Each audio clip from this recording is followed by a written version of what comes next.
Hello, everybody. Welcome to Burning Hammer Wrestling, your favorite bi weekly wrestling podcast. My name is Seth, and my buddy Dave is not here today. Uh, he left work early. He's not feeling good, so I decided got to do it anyway because we got to get something out. I wanted to get something out before the holidays. So I'm going to do this by myself. Now, this is the first time I've done a solo podcast, but get this out of the way quick. Go to w.gg if you want to support our show. Use the promo code Clear Shots. It's all one word. That'll get you 10% off. It's a great energy drink. It's just powder. You throw it in your water. You mix it up, shake it up, whatever. I drink it every day, and yeah, you should do. It's actually like super cost effective, and it's worth it. So yeah. That being said, yeah, by myself here today. It's gonna probably be somewhat of a shorter episode, but there's definitely some things that uh, I felt the needed to be talked about. There was obviously the Cena retirement, his final match at Saturday night's main event.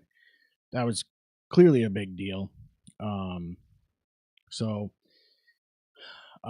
yeah, there's a number of things that need to be said about this. Like, I guess we'll go right into that because that certainly is the biggest deal and certainly the biggest like talking point of the past couple weeks.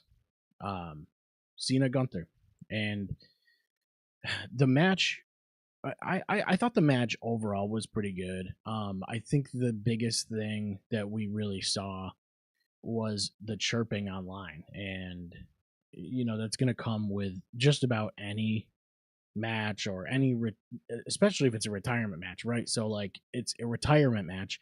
There's a ton of expectation because we've seen great retirement matches and we've seen retirements treated well, like Sting, and you've even seen Rick, want to go back, want to go back into the ring. So with John, it feels very final, and it purposefully it's supposed to be. Um, However, people didn't. Now, this is an old school thing, right? When wrestlers retire, they go out on their backs, right? They kind of go out on their shield, and that's how you leave. So that happens, right?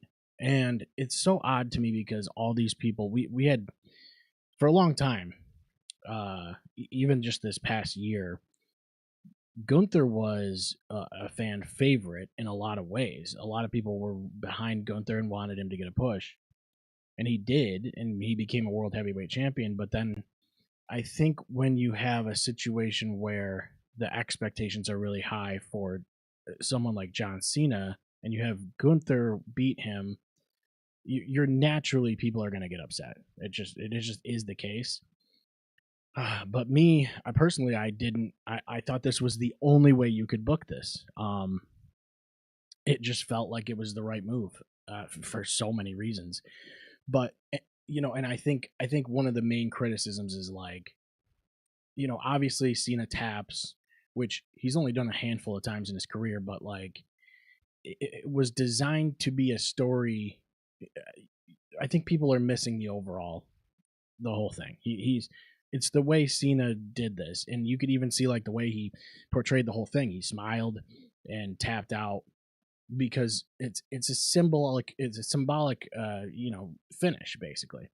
But the thing is, I know there's a lot of people that wanted someone other than Gunther to be the guy that gets the rub from this retirement, but I think this makes the most sense right now because we talked about this last time, and it's like you have all these guys, and I'm not even going to name all. I mean, AJ Styles, Cena, uh, probably Brock Lesnar will be going. Roman Reigns, Seth Rollins, like Shinsuke Nakamura, like you have a bunch of big names. Randy Orton, you have a bunch of big names that are leaving soon, right? They're all older guys. They're going to be taken off. You need to be building stars. And yeah, you want to build your young stars, but they've already sort of shown you that they're starting to do that, right? With Braun Breaker and Bronson Reed and Dominic Mysterio. And so it's like you look at it and you go, okay, well, if they're going to lose all those guys, they need a big bad. And it seems like there's a good chunk of heels right now in WWE specifically. But I think Gunther fits the bill really well for that. And because he's got a very he's got the old school personality. His move set is very simple. He can go for a long time. Like he'll be able to do this for years. I don't know exactly how old Gunther is. I'll look that up real quick. He is 38. So yeah, he's old too, right? Not old, but he's, older in a professional wrestling sense. So again, this is another guy who's probably not going to be there super long, but you need a big bad, and you need that to be he needs to be established. And now he has this kind of talking point. Obviously, he's going to, talk about it all the time how he retired John Cena, but it's a talking point that he can use to make his character bigger. And once this younger talent starts to come up, that's when you put him over. It's basic booking. It's very basic booking. But the internet wrestling community, obviously, they had a lot of problems with Cena losing the match. And it's like, what did you really want? You wanted Cena to beat Gunther? What does that do for Gunther, who's going to stay here? And what does it really do for Cena winning one more match? Like, the match it's not a title match. It was just a match, right? So what does it do for Cena versus what does it do for Gunther? You got to weigh the pros and cons. And I think it's just naturally you have to have Gunther go over. There are a lot of rumors that LA Knight's going to get a push next year. So LA Knight might be the guy, comes around and ends up feuding with Gunther. Maybe those two are the, top guys in the coming year. Who knows? Who knows how this is going to go? But I enjoyed it. I enjoyed the whole retirement thing. It's just like Cena. When did he debut? Like 2002 or something like that. It was my whole when I was growing up, when I was watching wrestling. He was just, we watched his whole career. So yeah, it's wild. It's wild seeing it end. But dude, the guy just did everything right. He he just carried the company, and there's no denying it. So yeah, it was bittersweet in a lot of ways. I really did enjoy it, but I thought the ending was right. I know a lot of people didn't, but yeah, I thought that was the only way to do it. Another major thing that I definitely want to talk about is this whole masked man thing that they've had for the last few weeks on Raw. Obviously, with the latest Raw, this past Monday, it was revealed that it's Austin Theory. At least now, this is where I'm going to go into speculation mode, and I could be wrong. One of them is Austin Theory, right? We saw three, and it doesn't mean that they're different people, right? So this is all me speculating, but there were three different incidents where they would show up, and it could have been all Austin Theory the whole time. But if I was booking this, and I'm looking at it again from a perspective of, I need talent to be built. I need to build talent now. I need to, make these kids that are younger a big deal. Well, if I'm looking at it from that perspective, I'm going to go, well, okay, why don't we do three people and build all of them at the same time? And your mind's probably going to jump to the Shield, because that is what I'm thinking, something along those lines. But why not? So, like, yeah, you can push Austin Theory, but you can also build other stars around that, and I think like maybe a Carmelo Hayes or something like that. Those two I think would probably work really well in a faction. So, and then add a third guy in there, whoever you want to throw in there, whoever you decide to push. It doesn't matter. It could be Javon Evans. It could be somebody who's brand new to who's just being introduced. I think it's a really good way to push all those guys, push a number of people, rather than just like randomly throwing Austin Theory into this thing, which he, Austin Theory is great, and I think he does a good job with what he does. He needs something that is going to make people really grab onto his character, and I think that's what they're trying to do with this. So if it is just him, this can work out. But I would rather see them do a faction, and because they're eventually, I would like them to be in opposition to the Vision. I mean, right now that's not the way that's looking, but we'll see. This is all, it's all sort of a future speculation type stuff. But look, those two things, honestly, I think those are.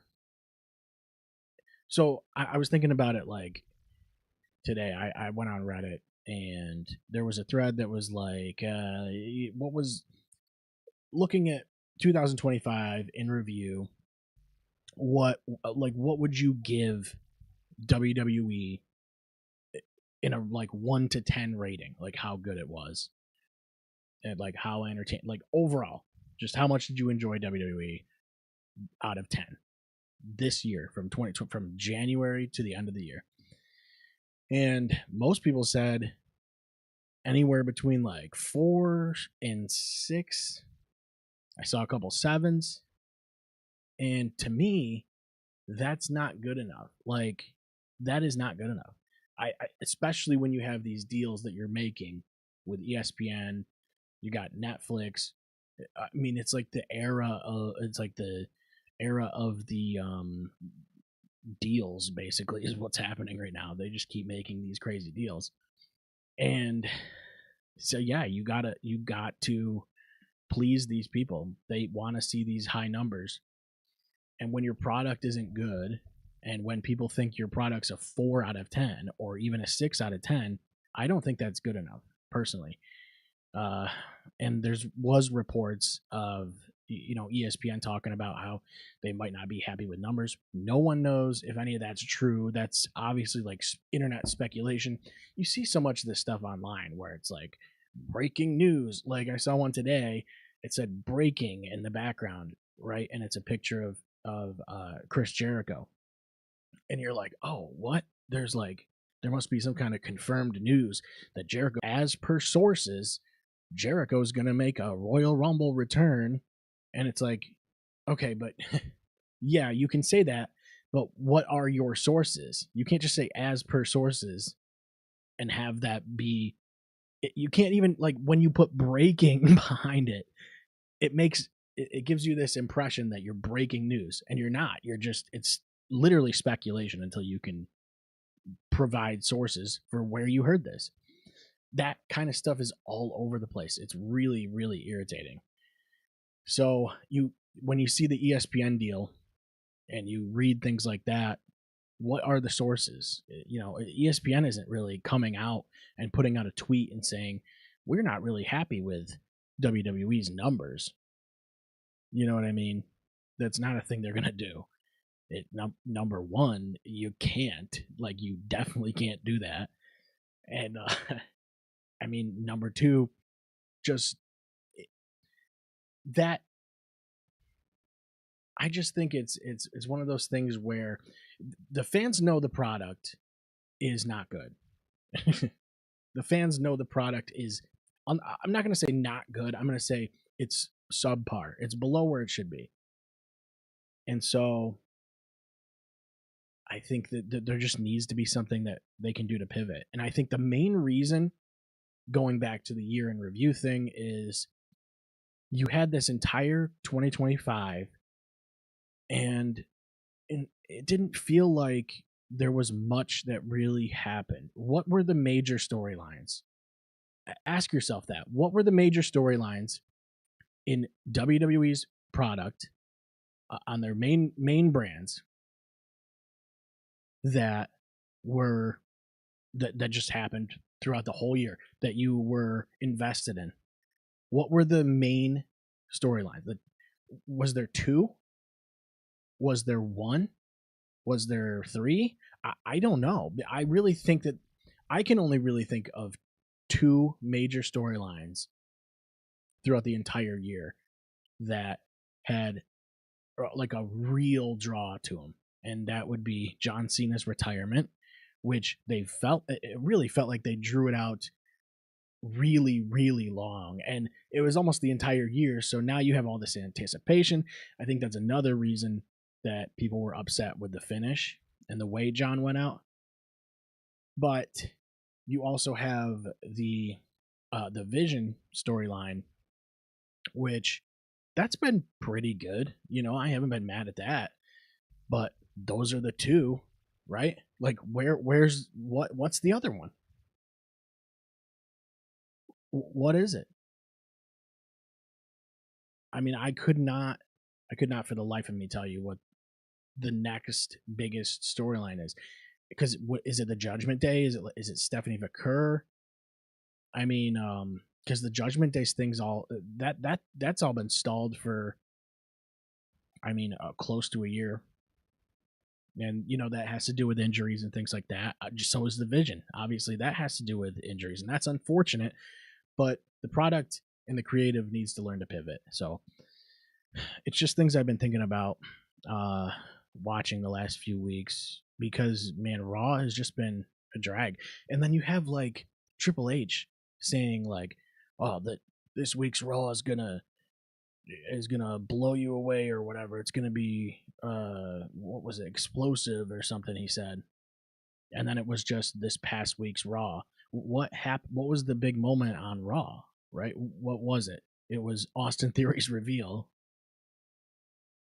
I mean that was pretty much the major moment. So it's like, is that really? Did they get the reaction too? Like, I'm always wondering, when I see things like that, and you see Austin Theory reveal himself, did they get the reaction that they wanted from the crowd? Didn't sound like it. So now what do you do, right?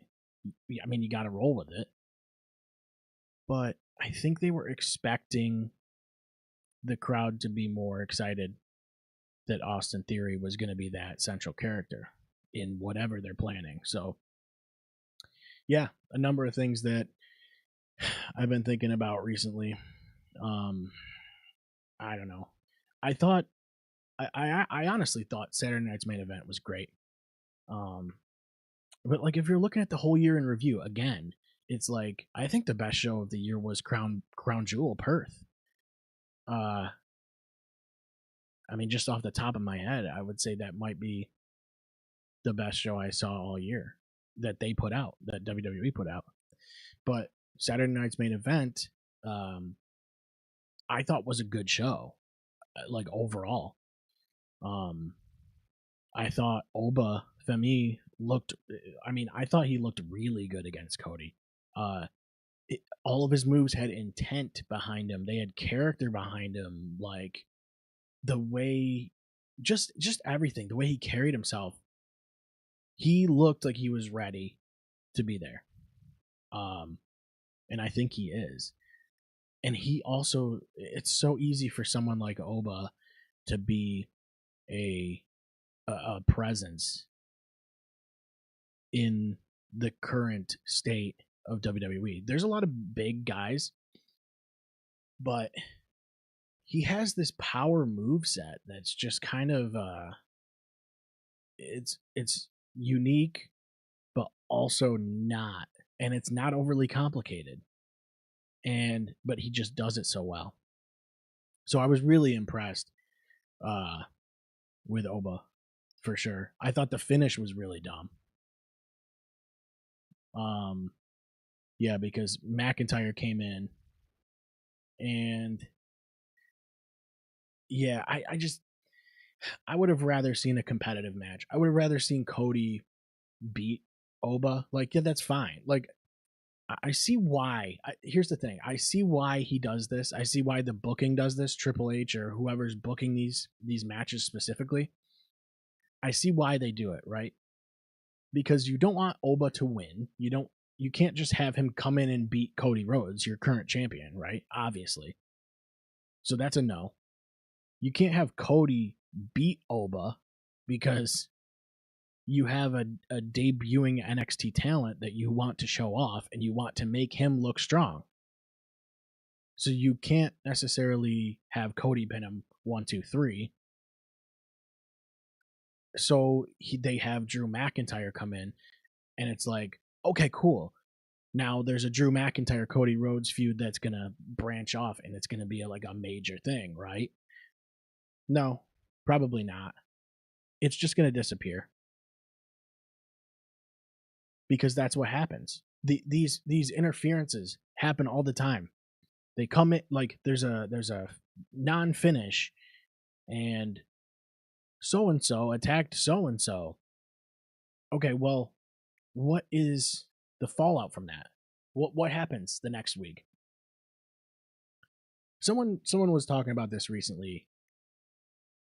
It might have been like Vince Russo or somebody that I don't listen to, but it came up in like my feed. Obviously, I get a ton of shit thrown at me on, the internet, but there was a point where he had mentioned that there's all these events that happen in today's product in WWE, where the fallout doesn't necessarily happen. And I forget exactly what the event was. It was recent. It was like within the last month.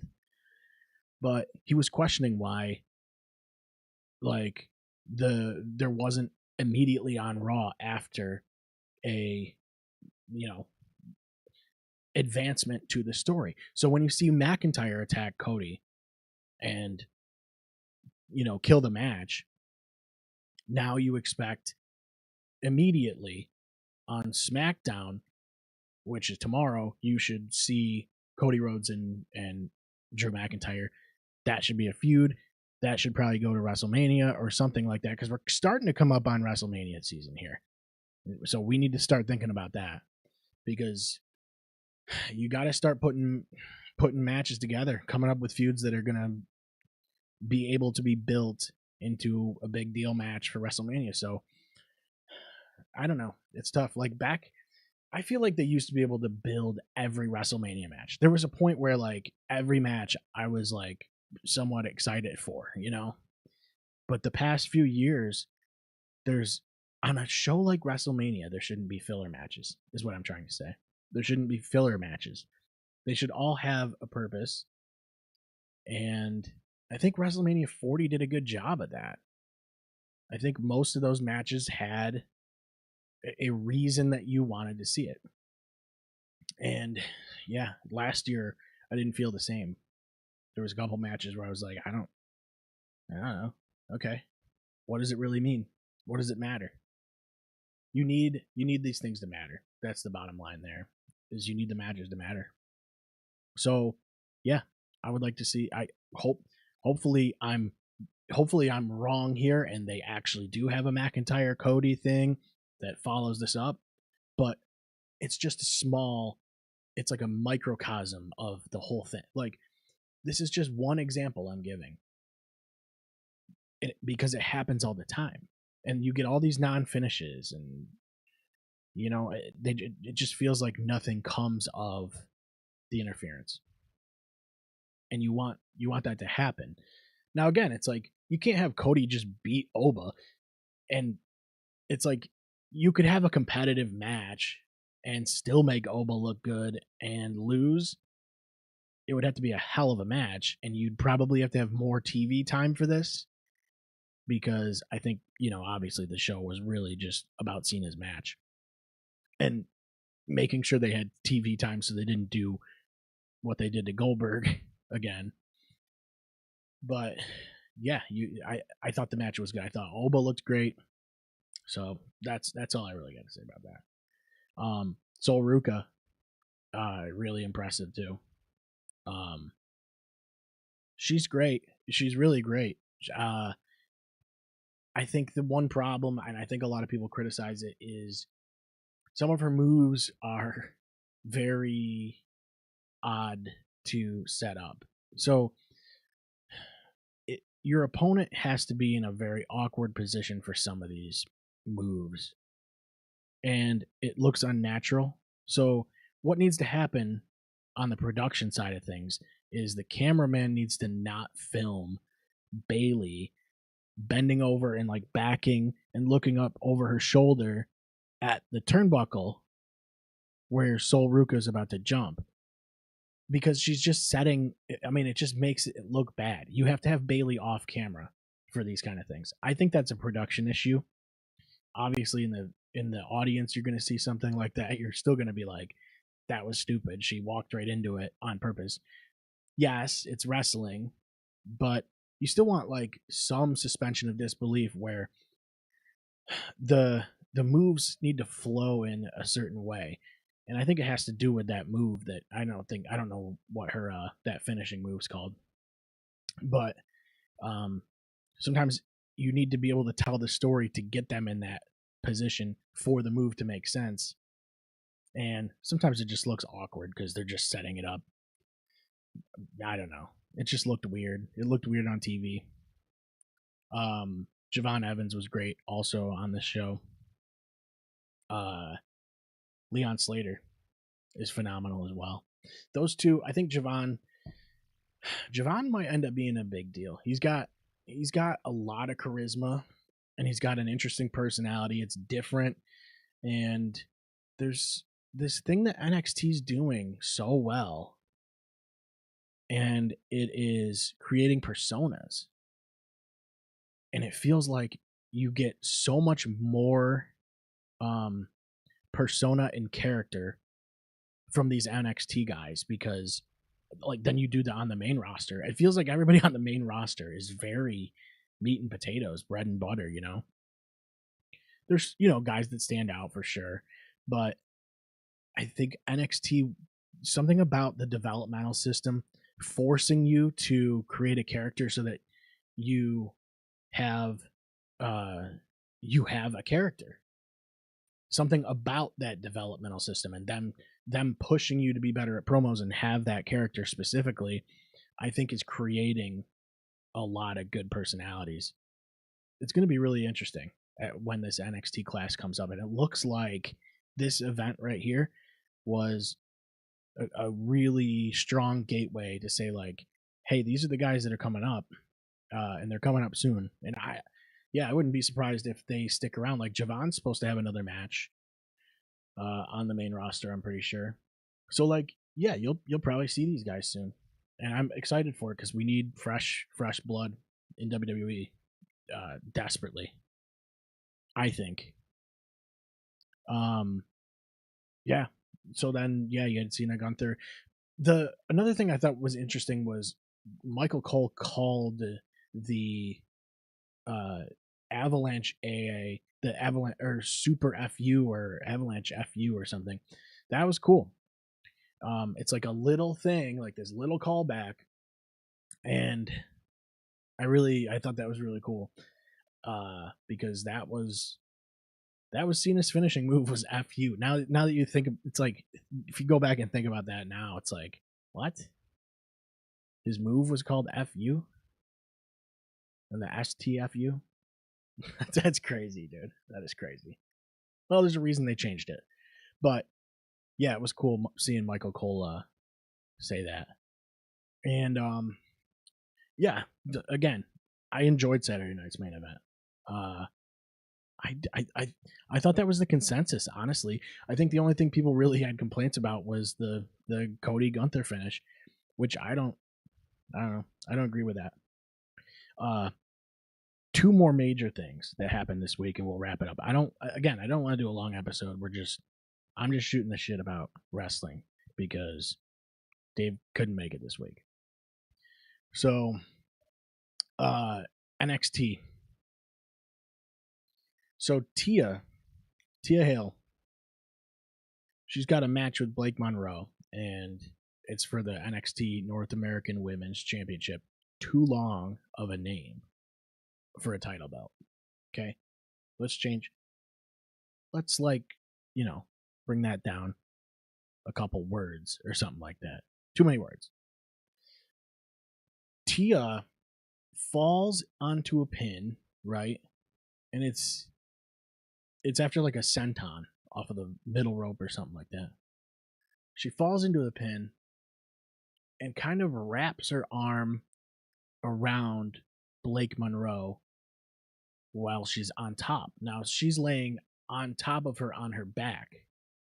So they're both facing up. And Tia is on top here with her arm around sort of like the upper chest area. And it looked like Blake was not able to properly kick out. So the referee did the right thing. Now, we talked about this on the show when the referee botched the Nia Jax pin a couple months back. This was what the referee needs to do every single time. Count to 3. It doesn't matter what the match, how the match is supposed to end. Count to 3. Because when Blake Monroe can't kick out, there's a new champ. There's a new champ, and there's nothing you can do about it. I know that wasn't what the script said. Blake Monroe was supposed to win that match. But because she wasn't able to kick out at 3, the referee counted to 3 and called for the bell. Now you could tell. Now here's the thing: they could have just gone with this and said, "Yeah, that was what was supposed to happen."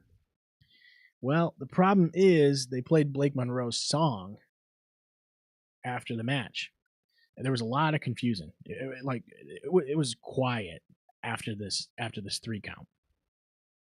So everyone's confused. Everyone's like looking around. Blake's like, "Are you serious? The match is over? Like I just lost the title? That's not what was supposed to happen." And her music starts playing for a split second. And everybody's like, "What?" Now I'm even more confused because she was definitely pinned. And then they started playing Tia's music. So it's a great example of like, yes, if something goes wrong, if something's botched, you just have to go with it. You just have to. Yeah, there's a new champion. Oh, well. It's like, let Tia Hale have a run. Let her have a little run with it. Even if it's like a week long run, even if it's like she loses it next week, so what? That helps you. Like, I think they need to have a lot more title changes. I really do. I think title changes are not frequent enough today.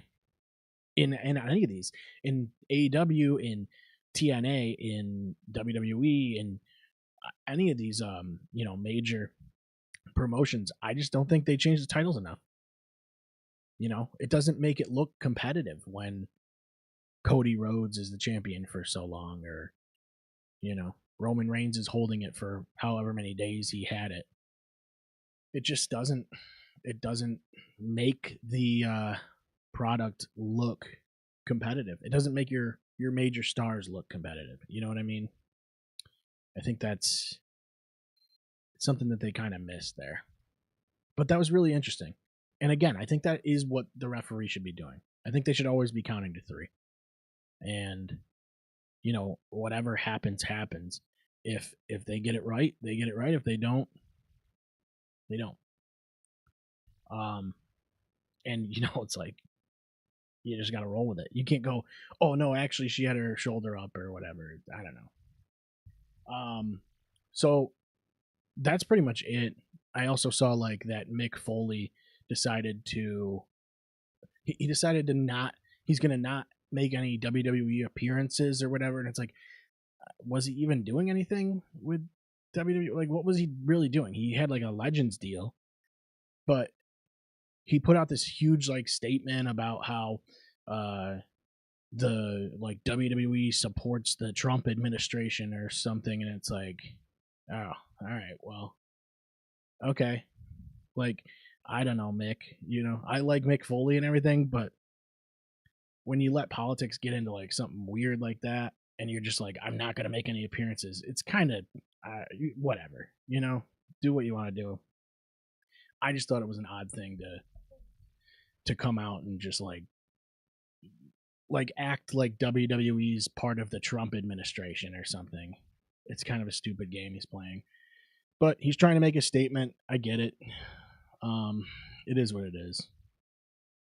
So that's it. I don't know. Yeah, again, Cena's retirement was cool. I think I also think that they built this thing up maybe too long. The idea was like, yeah, we're going to drag it out for a whole year, basically. And it'll be cool. You can have all these matches that you never got to have, or like win titles you never won, like the Intercontinental title. And he did. And I think it was weird because you had the heel turn that really never culminated in anything because The Rock just couldn't be bothered to show up to finish the storylines or whatever. Yeah, it was all odd, but I think because they built it up for so long, people wanted to see Cena go out with a win. But again, I wasn't mad about it. I expected him to lose. I'll say that. I went in expecting him to lose, and I think it does good things for Gunther. So it'll be nice to have him kind of be the big bad guy for a little while. And I think the internet wrestling community needs to calm down a little bit and start to understand how booking works.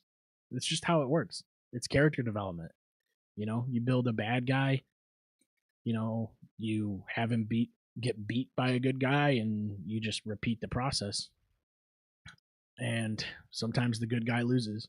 Sometimes the good guy doesn't mind losing because he's had a long career and he's done everything he's wanted to do. That's the story, right? That's what the story is. I think people are missing that. Cena went out. He's done everything he wanted to do. Had a long career, and tapped out with a smile on his face. It was cool. All right. Thank you guys for watching. Again, you can head over to w.gg. That helps the show if you buy some stuff over there. Use the promo code ClearShots. 10% off your entire order. You can also head over to burninghammerwrestling.com. We have a bunch of cool stuff there, and then there's an online store. You can buy some merch from us as well to support the show.